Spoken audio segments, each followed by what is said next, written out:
안녕하세요 친구들. 영양 만점 사회 소진쌤입니다. 어서 오세요. 자, 오늘도 영양 가득한 우리 사회 수업을 해봐야 되는데 오늘 배울 내용은요, 을미사변과 대한제국의 활동입니다. 자, 이제 새로운 또 이 대단원의 내용을 배웁니다. 일제의 침략과 광복을 위한 노력. 일제의 침략을 우리가 받게 되죠. 그 과정 속에서 일어난 일들의 하나하나의 사건들을 오늘 배워요. 그 중에 있었던 것이 바로 을미사변, 그리고 또 우리 힘으로 새롭게 좀 더 다시 일어서고자 하는 마음으로 만들었던 대한제국이 오늘 우리가 배워볼 내용입니다. 자, 여기서 여러분들이 기억해야 할 영양소들 먼저 살펴볼까요? 을미사변, 아관파천, 독립협회, 독립신문, 독립문, 대한제국, 스크랜튼 부인. 그럼 시작해보도록 하겠습니다.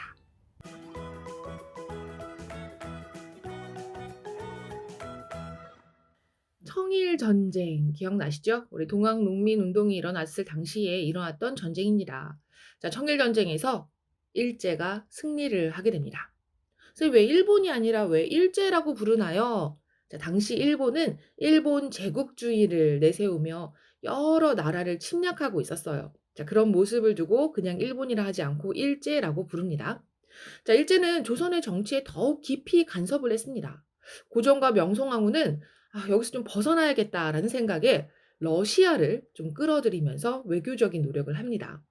자, 이를 통해서 일본의 간섭을 막으려고 했던 것이죠. 특히나 당시 명성황후는 외교 정책의 제안자이며 고종의 정치적 조언자로서 적극적인 역할을 하고 있었어요. 자, 그러자 일본은 이 경복궁에 침입해서 명성황후를 시해하게 됩니다. 바로 죽였다는 거죠. 거기다가 시신을 불태우는 만행을 저질렀어요. 그것이 바로 을미사변입니다. 을미사변이 일어나고 고종은 자신의 안전을 지키고 일본의 영향력에서 벗어나고자 러시아 공사관으로 피해 머물렀습니다. 자, 러시아 공사관으로 이렇게 피하게 된 것을 아관파천이라고 합니다. 조선에서 일본의 입지는 축소되었어요. 자, 하지만 러시아 공사관에 왕이 머물게 되면서 러시아의 영향력이 커지게 되었습니다. 자, 당시 조선을 둘러싼 상황을 보면 서양 여러 나라들의 간섭이 심해지고 있었습니다. 특히나 러시아 공사관에 왕이 머물고 있었기 때문에 러시아의 이 간섭도 굉장히 커지고 있었어요. 굉장히 경제적으로 좋은 이권들도 많이 빼앗기고 있었습니다. 조선의 정부는 조선이 자주국임을 알리고 백성들을 단결시킬 필요성을 느꼈습니다. 자, 그래서 만들어진 단체가 바로 독립협회입니다. 자, 독립협회를 만들기 이전에 먼저 독립신문이 편찬이 되었는데요. 서재필을 중심으로 해서 이 독립신문이 창간될 수 있었습니다. 나라 안팎의 소식을 전하고 이 자주 독립을 백성들에게 강조하기 위해서 만들어졌던 신문이 독립신문이에요. 그리고 개화파 인사들을 중심으로 해서 바로 독립협회가 만들어집니다. 자, 독립협회는 우리 민족의 자주성을 알리고 또 독립의 의지를 보여주기 위해서 다양한 활동을 했습니다. 그 중에 하나가 독립문을 건설한 거예요. 원래는 청나라의 사신이 드나드는 이제 문인 영은문이라는 문이 있었습니다. 자, 이 영은문은 우리의 자주적인 성격을 보여주는 문이 아니었습니다. 청나라 사신이 들어올 때 영광스럽고 은혜롭다, 이런 의미를 담고 있는 문이었거든요. 그래서 그 문을 헐고 그 자리에 독립문을 건설했습니다. 자, 그리고 만민공동회를 개최했어요. 자, 독립협회가 주최한 이 만민공동회는요, 서울 종로 네거리에서 열렸던 민중대회입니다. 누구나 사회의 문제에 대해서 자신의 생각을 말할 수 있도록 했습니다. 자, 이렇게 독립협회는 우리나라의 자주성을 높이고자 다양한 활동을 전개했습니다. 한편 고종은 을미사변으로 러시아 공사관에 머문 지 1년 만에 경운궁, 바로 오늘날의 덕수궁입니다. 이곳으로 돌아오게 돼요. 이후 고종은 환구단에서 황제로 즉위했고요. 대한제국을 선포합니다. 자, 고종은 대한제국이 서양 열강의 제국주의 국가에 대항할 수 있는 자주적인 독립국가임을 드러내고 싶었어요. 그래서 대한제국을 선포했던 것이죠. 대한제국의 황제가 되어서 힘을 가지고 나라를 통치하고자 했던 고종의 의지를 볼 수가 있습니다. 자, 고종이 환구단이라고 하는 곳에서 황제 즉위식을 열었다고 했는데요. 이 환구단은 하늘에 대한 제사를 지내는 곳을 말합니다. 그동안은 중국만이 하늘에 대한 제사를 지낼 수 있었어요.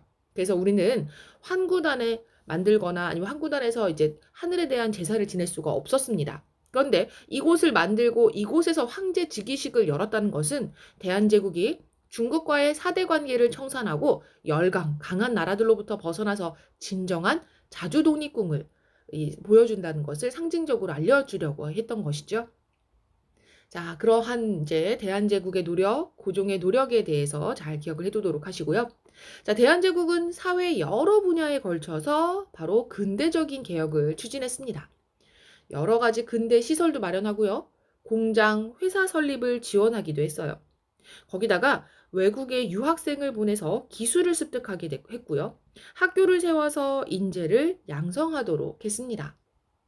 정말 근대화된 국가가 되기 위해서 다양한 노력을 했다라는 것을 알 수가 있네요. 자, 대한제국이 근대 사회로 나아가는데 어느 정도 성과가 있었지만요. 하지만 한계점도 있었습니다.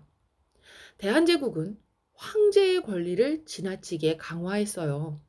실은 점점점 발전된 국가의 모습으로 나아가는 상황에서는 황제 한 사람에게 권력이 집중되는 국가가 아닌 국민 모두에게 권력이 주어지는 국가가 만들어져야 하죠.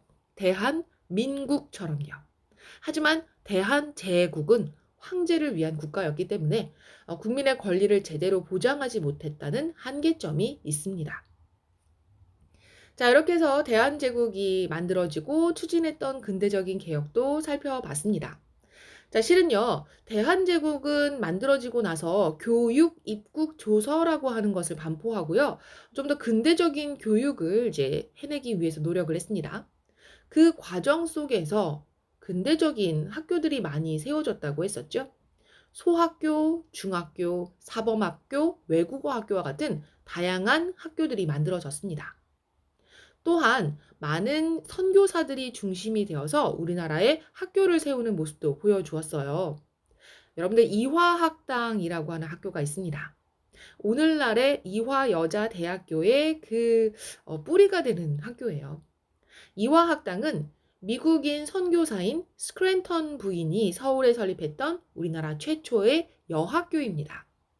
자, 이렇게 여자 학생들에게도 교육을 위해서 노력을 했던 이 사회의 변화한 모습을 알 수가 있네요. 실은 이 이화학당이라는 이름은 명성황후가 내려주었다고 합니다. 이화는 배꽃이라는 뜻을 갖고 있죠. 자, 이렇게 해서 우리 명성황후가 이화라는 이름을 내려주었던 이화학당에 대해서도 이야기를 해보았고요. 자, 지금까지 배웠던 내용 한번 비법 정리해 보도록 하겠습니다. 청일전쟁에서 승리한 일제는 조선의 정치에 깊이 간섭하게 되었고 고종과 명성황후는 러시아를 끌어들이는 외교 정책을 펼쳤습니다. 일본은 이를 막기 위해 경복궁에 침입해서 명성황후를 시해하는 을미사변을 저질렀어요. 고종은 이후 자신의 안전을 위해 러시아 공사관으로 몸을 피했습니다. 바로 아관파천이라고 이것을 부릅니다. 자, 아관파천 이후에 서양 여러 나라들이 우리의 이권을 침탈해서 조선의 자주독립이 위협이 되게 되죠. 그래서 바로 독립신문이 창간이 되었고 독립협회라는 단체가 만들어졌습니다. 고종은 1년 만에 러시아 공사관에서 경운궁으로 돌아오게 되고요. 이후 대한제국을 선포하고 여러 분야에 걸쳐서 근대적인 개혁을 추진했습니다. 어느 정도 근대화된 사회로 나아가는 데 성과를 보여주었지만 안타깝게도 황제의 권리를 지나치게 강화했고 국민의 권리를 제대로 보장하지 못했다는 한계점을 받고 있습니다.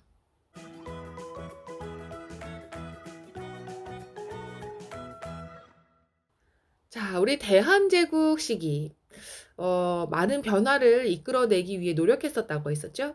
자, 그럼 대한제국 시기에 변화한 서울 거리를 한번 탐색해 보도록 할게요.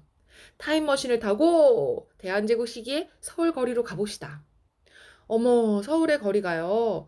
아주 오래전 조선과 비교했을 때 많이 달라졌습니다. 근대화가 이루어지면서 대한제국은 도로를 넓히고 전기를 이용해서 전등과 전차를 들여오는 등 근대화 사업에 힘썼거든요. 자, 그래서요, 넓은 도로가 보이고요. 전봇대가 보이네요. 또 전차가 다니는 길도 있고요. 도로 양옆에 있었던 임시가옥도 거의 사라졌습니다. 자, 좀 더 깨끗해지고 또 전차가 막 저절로 움직이는 모습들도 보이고 달라졌네요. 자, 당시에 독립신문에는요, 달라진 이 서울의 모습을 또는 이제 다르게 만들기 위한 노력을 담고 있는 이제 신문 기사를 실었는데요. 한번 그 내용을 읽어보도록 할게요. 내부에서 경무청에 사람의 위생을 위해서는 집과 길을 깨끗하게 하는 것이 중요하다. 여름에는 더욱 깨끗하게 해야 한다. 오물과 더러운 물건들의 냄새를 없애는 것이 가장 중요하다. 각 서장과 각 교번서 순검에게 별도로 지시해 실제적으로 효과가 있게 하되 만일 옛 습관을 고치지 않는 사람이 있으면 엄하게 다스리겠으니 곧 보고하라 라고 지시했다. 첫째, 집들과 문 앞을 깨끗하게 한다. 아침 저녁에 쓰고 버리는 물을 칡간에 뿌려 오물이 쌓이거나 하수구가 막히지 않게 한다. 둘째, 길거리에 버린 더러운 물건은 그 땅에 가까운 집으로 옮겨 버리게 한다. 셋째, 각 골목의 작은 개천들을 좌우에 있는 집주인을 시켜 파내게 한다. 넷째, 썩고 상한 생선, 고기, 덜 익은 열매를 팔지 못하게 한다. 다섯째, 길가에 대변을 못 누게 하라고 했다더라. 자, 이렇게 해서 우리 이제 근대 문물을 받아들이고 사람들의 생활 모습도 변화하게 하기 위해서 당시 이제 경무청, 경찰 업무를 담당하던 관청입니다. 그곳에서 이제 명령을 내렸던 내용들도 살펴볼 수 있습니다. 자, 지금까지 이렇게 대한제국 시기에 자주 독립과 근대화를 위해 어떻게 노력했는지 알아보았습니다. 자, 이제는요, 우리 후식 퀴즈 맞춰볼 시간입니다. 지난 시간에 우리 후식 퀴즈는요, 맞아요. 인물의 이름을 맞춰보는 거죠. 갑신정변을 일으킬 때 주도적인 역할을 했던 그분의 이름은요, 김옥균이었습니다. 이번 시간 후식 퀴즈도 맞춰보도록 하세요. 이번 시간 후식 퀴즈는요, 바로 이 신문의 이름을 맞춰보는 거예요. 외세가 나라의 이권을 막 침탈하고 조선의 자주독립이 위협을 받고 있는 상황에서 왜 나라 안팎의 소식을 전하고 우리의 자주성을 좀 더 알리고자 만들어진 신문입니다. 이 신문의 이름은 무엇일까요? 자, 여기까지 일제와 서양 열강들의 침탈 속에서도 자주독립과 근대화를 지키고자 노력했던 다양한 모습들 꼭 잊지 말도록 하시고요. 선생님은 다음 시간에 다시 찾아오도록 할게요. 그때 만나요.